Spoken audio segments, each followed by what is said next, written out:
你觉得老挝老婆跟中国老婆区别大不大？来，老公，快点，你别。那你爸爸？对，我爸爸。也就是来了30多年了，婆婆好。20多年。20多年。14年。你好，你好，你好。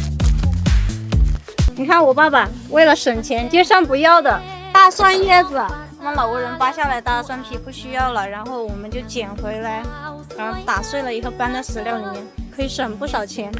它可以增加鱼的，就是让它就是促进消化、促进胃口，让它更好的吃饲料，就不会生病。我爸爸13岁就从老家出来，在云南跟着我爷爷养鱼，我爷爷也是养鱼的，所以我是正的鱼3代，不是吹牛的。你来老挝多久了？其实我来老挝很长时间，但是我在这边养鱼的话，今年是第6年。我是12年的时候，那个时候刚刚大1还是高中毕业呀。我爸爸在这边24年了嘛，那个时候我爸爸在那边做事情，我就过来玩。那个时候待了1个月，然后大学毕业了以后，觉得上班也没意思。我学的酒店管理，5星级酒店。我就是江苏江阴那个温德姆酒店38层开荒，就是我和我团队一起开荒，整个5星级酒店那个 VIP 房间全部我们一个团队一起开荒，1个月全部做出来。当初怎么想到来老挝养鱼啦？我一开始是说老挝比较那个嘛，落后一点，穷乡僻壤好赚钱，是吧？谁知道高铁铁路一修通，完犊子了。钱真的就是不好挣啊！为什么完犊子了？你看我是18年过来的吧？对，18年。我想来这边随便开一个店子都比我在国内上班要自由吧，因为毕竟自己当老板任性，想开门就开门，不想关门，门一关 OK 我就出去玩了，就比较自由，想法很简单很天真那时候，然后就过来。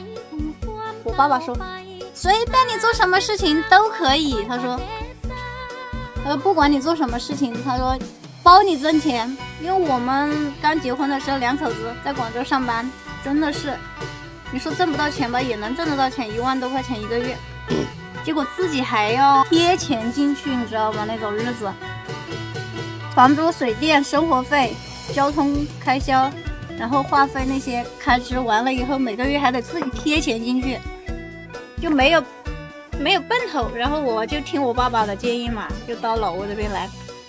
他说老挝淘金好，随便你，只要你找到一个事情做，农民打工要强吧。他说你最起码不用贴钱进去。他说老挝这边你想花钱都没地方花，因为像我们这种说实话普通家庭的话，真的就是不去外面，不像你们去酒吧那些地方的话，真的就是没有地方花钱。你说你吃穿用度能花多少钱？那存下来的钱就是存到的钱嘛。我一听还可以啊，然后信我爸了，过来一个房租门面动不动10万、10几万、几十万，哎呀，我那个淘金梦就破碎了。然后我爸爸就说这边有一个鱼塘是荒废的，别人不租了，你来租嘛。我说我不会养鱼，他说我在你还怕不会呀？因为我爷爷开始就是养鱼的，我爸爸，然后结果我也继承了他们，因为我也来养鱼了，就这样子6年，第1年把钱全部投进去这里大搞建设，第2年回本来还挣了，还存了钱，存了小10万是吧？还可以，还有奔头是吧？第2年年底疫情来了呀，疫情对养鱼也有影响。它汇率波动嘛，我们饲料机器那些饲料全部鱼苗全部是从泰国、越南进口的，因为老挝它没有工厂，它全部靠进口，汇率波动对我们影响很大。再一个就是疫情的时候市场封闭，整个市场不让人员流动嘛，还有宵禁，所以呀，你看我们正常的话就是10个月，罗非鱼10个月可以上市，就是去市场上可以销售了。我这个鱼塘养了2年，整整2年。他们说你的罗非鱼怎么养到3公斤一个呀？你说我能说什么？正常的话半公斤就开始卖了，半公斤到1公斤之内的鱼，反正就是市场上很畅销的，就不愁销路的。结果我的鱼有3公斤了。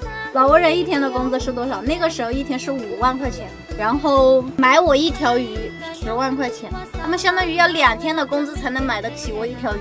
你说我这个鱼卖给谁？不好卖。那个时候真的是上火。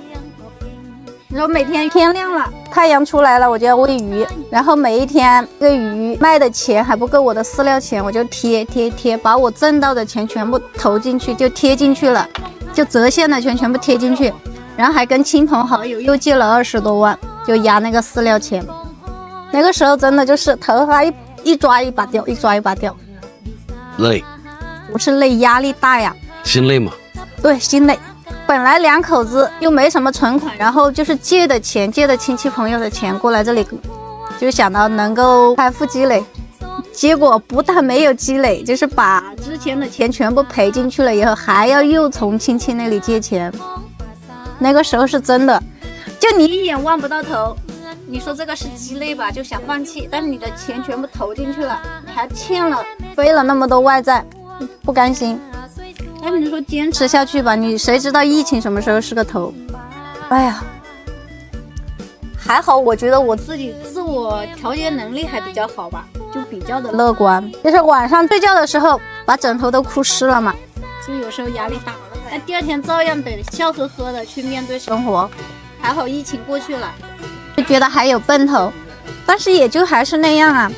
正常的话，我1年这个鱼塘可以就是卖2次，就是清底2次。我去年2月份放进去的鱼苗，就3个1公斤的鱼放进去，现在卖的现在也是一条鱼2公斤多，大的话也有3公斤了，又重复疫情以前的事情了。所以就是这个不知道什么时候是个头。就是我们养殖业有一句话叫做什么？张嘴的都不是财富，袋子里面的才能算作钱。所以只有靠它的市场经济复苏嘛。市场经济复苏以后，鱼的销量上来了，我们觉得还是有点奔头的吧。疫情3年唯一的收获是什么？就是生了一个小孩，然后他健康长大，就是最大的收获了。小孩在老挝还是在中国？在中国。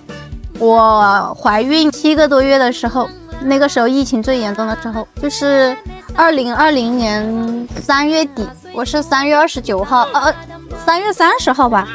反正我出关已经到4月1号了，然后那个时候全部封关，就不让来往了嘛，封禁了。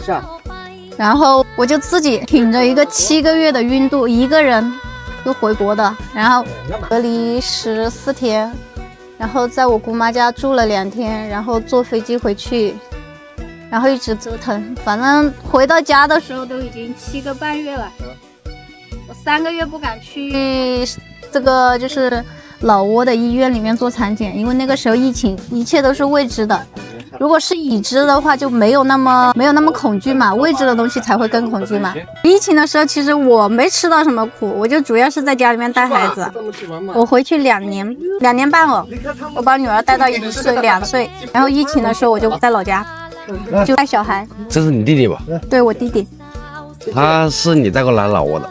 也不算我带过来的吧，他属于那种老实巴交的，不能再老实的那种男孩子，理工男，所以说就是性格内向嘛。